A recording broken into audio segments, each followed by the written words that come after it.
2024년 4월 2일 매일 성경 말씀 묵상입니다.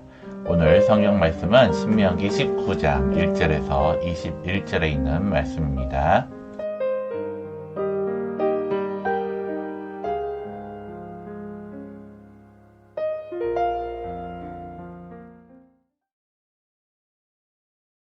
(9장)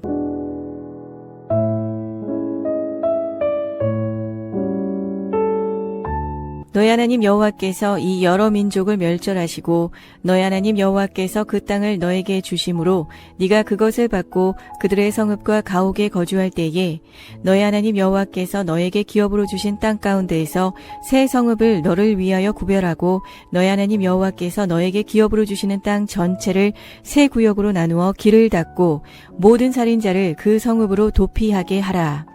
살인자가 그리로 도피하여 살만한 경우는 이러하니 곧 누구든지 본래 원한이 없이 부지 중에 그의 이웃을 죽인 일, 가령 사람이 그 이웃과 함께 벌목하러 삼림에 들어가서 손에 도끼를 들고 벌목하려고 찍을 때에 도끼가 자루에서 빠져 그의 이웃을 맞춰 그를 죽게 함과 같은 것이라. 이런 사람은 그 성읍 중 하나로 도피하여 생명을 보존할 것이니라.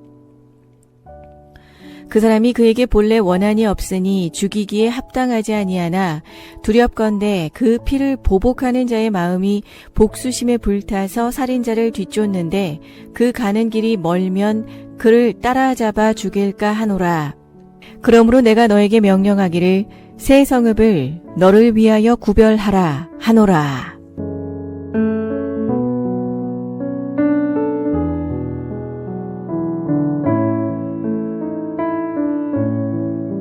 너희 하나님 여호와께서 네 조상들에게 맹세하신 대로 너의 지경을 넓혀 너의 조상들에게 주리라고 말씀하신 땅을 다 너에게 주실 때 또 너희가 오늘 내가 너희에게 명하는 이 모든 명령을 지켜 행하여 너희 하나님 여호와를 사랑하고 항상 그의 길로 행할 때에는 이 셋 외에 새 성읍을 더하여 너희 하나님 여호와께서 너에게 기업으로 주시는 땅에서 무죄한 피를 흘리지 말라.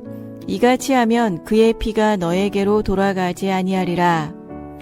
그러나 만일 어떤 사람이 그의 이웃을 미워하여 엎드려 그를 기다리다가 일어나 상처를 입혀 죽게 하고 이 한 성읍으로 도피하면 그 본 성읍 장로들이 사람을 보내어 그를 거기서 잡아다가 보복자의 손에 넘겨 죽이게 할 것이라. 네 눈이 그를 긍휼히 여기지 말고 무죄한 피를 흘린 죄를 이스라엘에서 제하라. 그리하면 너에게 복이 있으리라.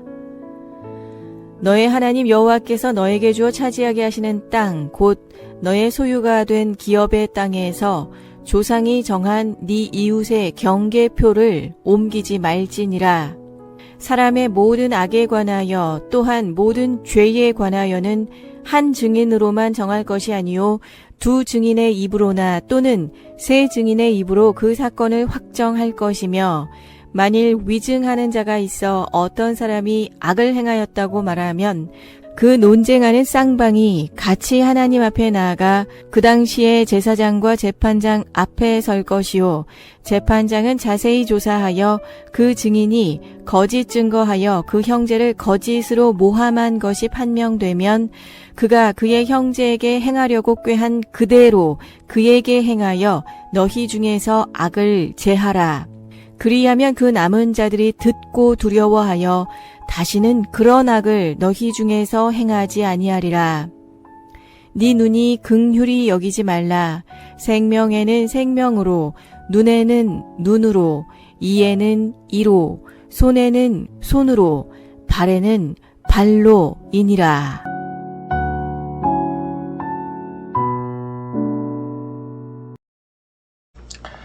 샬롬, 우리 영석교회 우리 청년부 여러분들, 항상 주의 말씀을 묵상하는 가운데 주님의 뜻을 구하고 주님의 뜻 가운데 행함을 통하여 주님께 영광 돌리는 주님의 기쁨이 되는 우리 청년들이 되기를 바랍니다.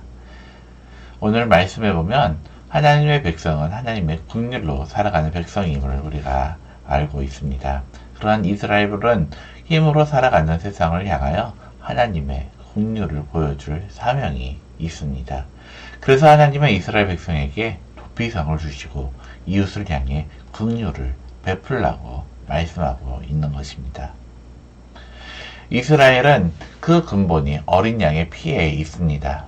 유월절 어린 양의 피가 그들을 죽음에서 살리고 그 은혜로 살아가는 것이 이스라엘, 곧 하나님의 백성인 것입니다. 그런 이스라엘이라면 당연히 하나님을 세상에 나가 증거하는 것이 필수입니다. 하나님께서 이스라엘 백성에 하나님의 긍휼과 은혜로 가르치시고자 도피성을 준비하게 하십니다. 이는 실수로 살인하게 된 자가 제사장이 있는 도피성으로 피하게 합니다. 이때 유족들은 도피성으로 피한 살인자에게 복수를 할 수 없게 됩니다. 즉 제사장의 긍휼에 모든 것을 맡긴다는 것입니다.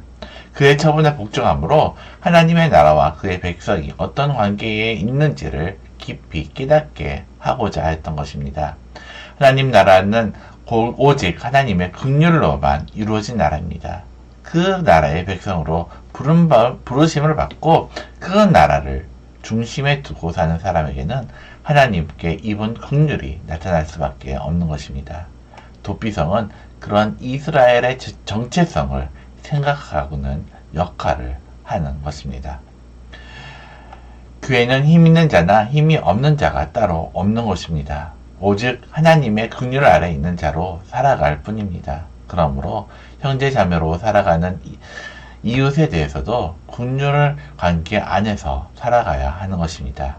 힘으로 만들어지는 관계나 힘에 의해 결정되는 관계는 결코 만들 수가 없습니다. 그래서 하나님께서 나누어 주신 기업을 의무로 나누는 일은 결코 있을 수 없는 일입니다. 자신의 유익을 위해 거짓 증거하는 일도 있어서는 안 됩니다. 그런 일 하나하나가 사실은 하나님의 긍휼과 은혜를 잊을 때 나타나는 일이기 때문입니다. 하나님의 긍휼로 은혜를 입은 자들이 가족이 되어 살아가는 곳이 교회입니다. 그러므로 교회는 언제나 은혜와 향기가 항상 풍겨나야 하는 곳입니다. 교우들 각자는 그 향기를 뿜어내는 방향제가 되어야 합니다. 그렇게 하도록 자신을 쳐서 그리스도에게 복종시키고 늘 자기보다 남을 더 낮게 여겨 섬기기를 기쁘게 감당해야 합니다. 교회는 교회 자체가 도피성이 되어야 마땅합니다. 성도 한 사람마다 알게 혹은 모르게 지은 죄로 인해 하나님의 긍휼을 의지하고 그 품에 깃들어온 사람들이기 때문입니다. 그런 교회에서 서로 사랑하는 일은 너무나 당연할 수밖에 없습니다. 오늘도 그런 날이 되기를 소망합니다. 오늘 말씀을 다시 한번 묵상하는 가운데 도피성 제도에 대해서 다시 한번 생각해 보시기를 바랍니다. 그에 대한 하나님의 뜻이 무엇인지 다시 한번 생각하고 우리 교회에 적용해 봄으로써 어떤 일이 하나님이 무엇을 교회에 원하시는지 한번 묵상하시기를 바랍니다. 그리고 성도에게 교회라는 어떤 의미인지 생각해 보면서 그 교회에서 나는 어떤 삶을 살아가고 있는지 스스로를 돌아보는 하루가 되기를 바랍니다. 기도드리겠습니다. 사랑과 은혜가 많으신 하나님 아버지, 죄로 인해서 죽을 수밖에 없는 우리지만 그런 우리를 사랑하셔서 우리를 구원하시고자 하신 하나님, 그리고 우리를 끝까지 사랑하신 그 하나님의 은혜에 대해서 우리가 다시 한번 생각하게 됩니다. 하나님께서 도피성을 허락하셔서 부지 중에 무의식적으로 죄를 지은 자들을 그곳에 피하게 하시며 또한 그것이 하나님의 은혜로 말미암아 그곳에서 생명을 연장할 수 있게 됨을 우리가 함께 나눴습니다. 하나님, 우리가 이 교회에서 우리가 마치 이 도피성에 피해 있는 자들처럼 하나님의 은혜로 우리가 하루하루 살아가고 있는 자들이 아닙니까? 하나님, 우리가 그 은혜들을 항상 기억하며 하나님의 그 크신 사랑과 하나님의 그 자비를 우리가 또한 증거할 수 있는 증인된 삶을 살아갈 수 있도록 주님, 우리 삶 가운데 함께하여 주시옵소서. 오늘 하루도 주님과 동행하는 삶이 될 수 있도록 늘 함께해 주시며 믿사오며 예수님의 이름으로 기도드립니다. 아멘.